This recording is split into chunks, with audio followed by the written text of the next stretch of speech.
ഞാൻ എൻ്റെ ഡിഗ്രി പഠനത്തിന് ശേഷം ഒരു പ്രൈവറ്റ് കമ്പനിയിൽ സെയിൽസ് ആൻഡ് മാർക്കറ്റിങ്ങിലാണ് വർക്ക് ചെയ്തിരുന്നത്. അപ്പോൾ 2 വർഷത്തോളം ഞാൻ അവിടെ സെയിൽസിൽ വർക്ക് ചെയ്തു. ഒരു പ്രൈവറ്റ് കമ്പനിയിൽ വർക്ക് ചെയ്യുമ്പോൾ ഉണ്ടാകുന്ന ഒരുപാട് ബുദ്ധിമുട്ടുകൾ, അത് സെയിൽസിൽ വർക്ക് ചെയ്യുന്നവർക്ക് മനസ്സിലാവും. ഒരുപാട് പ്രഷറുകളും കാര്യങ്ങളും നമുക്ക് മെൻ്റലി ഒരു സുഖമില്ലാത്ത ഇതാന്നു. ഓവറായിട്ടുള്ള സ്ട്രെസ്സ്, അങ്ങനത്തെ കാര്യങ്ങളും എനിക്ക് ആ മേഖലയിൽ പിടിച്ചു നിൽക്കാൻ പറ്റില്ല എന്ന് ഒരു തോന്നലുണ്ടായി. അവിടെ നിന്നുണ്ടായ പല അനുഭവങ്ങളാണ് എന്നെ ഒരു ഗവൺമെൻറ് ജോലി എന്നൊരു ആശയത്തിലേക്ക് എത്തിയത്.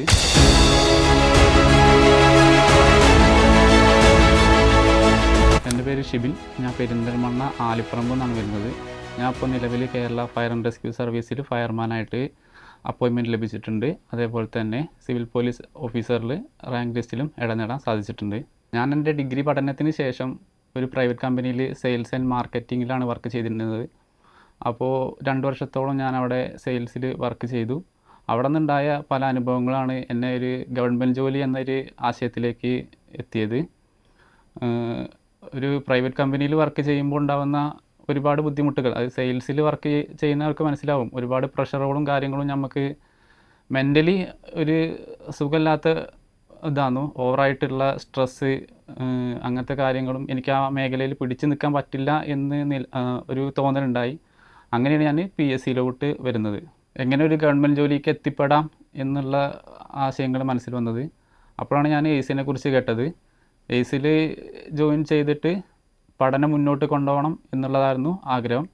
അപ്പോൾ എൻ്റെ ജോലിയും PSCയും രണ്ടും എനിക്ക് ഒരുപോലെ കൊണ്ടുപോകാൻ പറ്റാത്തത് കൊണ്ട് ഞാൻ ജോലി റിസൈൻ ചെയ്ത് PSC പഠനം തുടരാം എന്നുള്ള ഒരു തീരുമാനം അന്ന് എടുക്കാനുണ്ടായത്.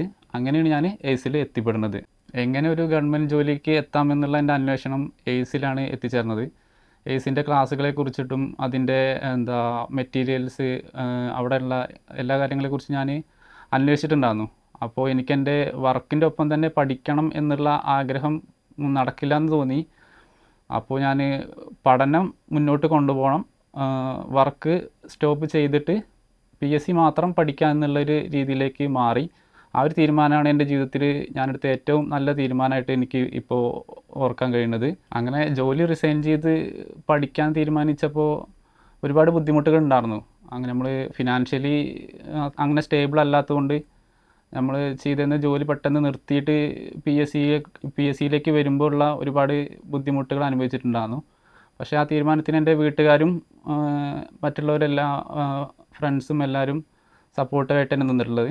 അതുകൊണ്ട് ഞാൻ എൻ്റെ പഠനത്തെ നല്ല രീതിയിൽ തന്നെ മുന്നോട്ട് കൊണ്ടുപോയി.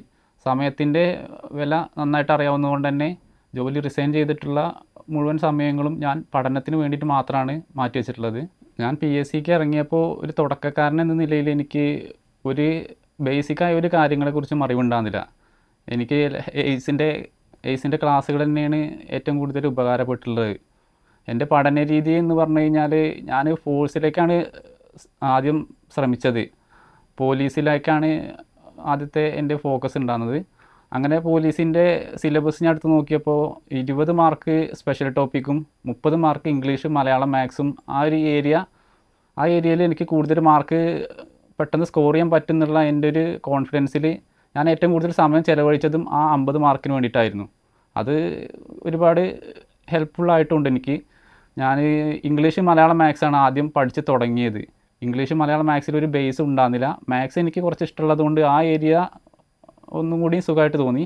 മറ്റ് 2 ഏരിയയിലും ഞാനൊരു പുതിയ ആളായിരുന്നു. അപ്പോൾ ഇംഗ്ലീഷും മലയാളത്തിൻ്റെയും ഒരുപാട് ക്വസ്റ്റ്യൻ പേപ്പേഴ്സ് ചെയ്തിട്ടും അങ്ങനെ അതിൽ കൂടുതലൊരു സമയം ഞാൻ ചിലവഴിച്ചിട്ടുണ്ട്. അതിൽ റിസൾട്ട് വന്നപ്പോൾ ആ മാർക്കിന് ഞാൻ ഉദ്ദേശിച്ച മാർക്ക് എനിക്ക് ആ ഭാഗത്തുനിന്ന് സ്കോർ ചെയ്യാൻ കഴിഞ്ഞിട്ടുണ്ട്.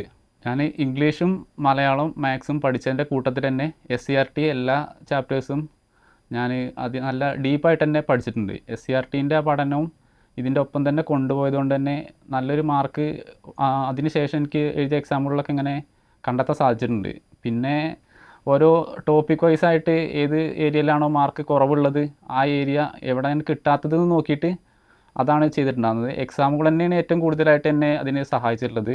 ഒരു 2 ക്വസ്റ്റ്യൻ പേപ്പർ അല്ലെങ്കിൽ ഒരു ക്വസ്റ്റ്യൻ ദിവസവും വെച്ചിട്ട് ചെയ്തിട്ടുണ്ടായിരുന്നു. അപ്പോൾ മാർക്ക് എവിടെയാണ് നഷ്ടപ്പെടുന്നത് എന്ന് കറക്റ്റായിട്ട് കണ്ടുപിടിച്ച് അത് പരിഹരിക്കാൻ ഉള്ള ടോപ്പിക്കുകൾ കൃത്യമായി കണ്ടെത്തി പഠിക്കുക ആ രീതിയാണ് ഫോളോ ചെയ്തിട്ടുണ്ടാകുന്നത്. ഞാൻ പഠിക്കുമ്പോൾ കൂടുതലായിട്ടും റാങ്ക് ഫയലിനെ അത്രയും വലിയൊരു റാങ്ക് ഫയൽ പഠിച്ച് തീർക്കാൻ പറ്റും എന്നുള്ളൊരു ഇതുണ്ടാകുന്നില്ല. റാങ്ക് ഫയലിനെ ഞാൻ അധികം യൂസ് ചെയ്തിട്ടില്ല. ഞാൻ ചില ടോപ്പിക്ക് മാത്രമേ റാങ്ക് ഫയലിനെ ഡിപ്പെൻഡ് ചെയ്ത് പഠിച്ചിട്ടുള്ളൂ. ഞാൻ കാര്യമായിട്ട് പഠിച്ചിട്ടുള്ളത് പ്രീവിയസ് നോക്കിയിട്ട് ആ ടോപ്പിക് വൈസ് ആയിട്ടാണ് പഠിച്ചത്. ഏത് ഏരിയാസിൽ നിന്നാണോ PSC ചോദിക്കുന്നത് ആ ഏരിയാസ് കൂടുതൽ ഫോക്കസ് ചെയ്തിട്ട് പെട്ടെന്ന് തന്നെ ഒരു ജോലിക്ക് എത്തണം എന്നുള്ള രീതിയിലാണ് പഠിച്ചിട്ടുള്ളത്. അതുകൊണ്ട് തന്നെ ഞാൻ പറയുമ്പോൾ റാങ്ക് ഫയൽ ഞാൻ കൂടുതലായിട്ട് ഡിപ്പെൻഡ് ചെയ്തിട്ടില്ല. എൻ്റെ ഒരു പഠന രീതി എങ്ങനെയാണെന്ന് ചോദിച്ചാൽ ഞാൻ രാവിലെ ഇംഗ്ലീഷ്, മലയാളം, മാത്സാണ് പഠിച്ചിട്ടുണ്ടാകുന്നത്. അതൊരു ഉച്ചവരെ ഏകദേശം ആ ഒരു ടോപ്പിക്കിൽ തന്നെ ഞാൻ കൂടുതൽ സമയം ചിലവഴിച്ചിട്ടുണ്ടായിരുന്നു. ഉച്ചയ്ക്ക് ശേഷം ഞാനൊരു പ്രീവിയസ് 2 മണി മുതൽ 3 മണി വരെ സാധാരണ എക്സാം പോലെ തന്നെ ഒരു പ്രീവിയസ് എക്സാം ചെയ്തിരുന്നു. അതിന് ശേഷം ഞാൻ സിലബസിലുള്ള ടോപ്പിക്കുകൾ ഓരോ ടോപ്പിക്കിലും എനിക്ക് ഇത്ര ടൈം വെച്ചിട്ടാണ് ഞാൻ പഠിച്ചിട്ടുണ്ടാകുന്നത്. പിന്നെ കറണ്ട് അഫെയറും ഡെയിലി ചെയ്തിട്ടുണ്ടായിരുന്നു. സ്പെഷ്യൽ ടോപ്പിക്കിനും അതിൻ്റേതായ പ്രാധാന്യം കൊടുത്തിട്ട് തന്നെ ഫോഴ്സിലേക്കാണ് നോക്കുന്നതെന്നുള്ളതുകൊണ്ട് ഒരു മണിക്കൂറിലധികം 1.5 മണിക്കൂറോളം ഞാൻ സ്പെഷ്യൽ ടോപ്പിക്കിനും ഒരു ദിവസം ടൈം സ്പെൻഡ് ചെയ്തിട്ട് തന്നെ പഠിച്ചിട്ടുണ്ടായിരുന്നു. എന്നെ സംബന്ധിച്ചിടത്തോളം എനിക്ക് കുറച്ച് ബുദ്ധിമുട്ടായി തോന്നിയത് ഫിസിക്കലായിരുന്നു. യൂണിഫോം പോസ്റ്റിലേക്ക് മാത്രമാണ് ഞാൻ ഫോക്കസ് ചെയ്തിട്ടുള്ളതുകൊണ്ട് ഫിസിക്കലിന് ഞാൻ ആദ്യം അത്ര ഇമ്പോർട്ടൻസ് കൊടുത്തിട്ടുണ്ടായിരുന്നില്ല. ആദ്യം എക്സാം വിജയിച്ചിട്ട് ഫിസിക്കലിലേക്ക് രണ്ടും കൂടി ഒപ്പം ഞാൻ കൊണ്ടുപോയിട്ടുണ്ടായിരുന്നില്ല.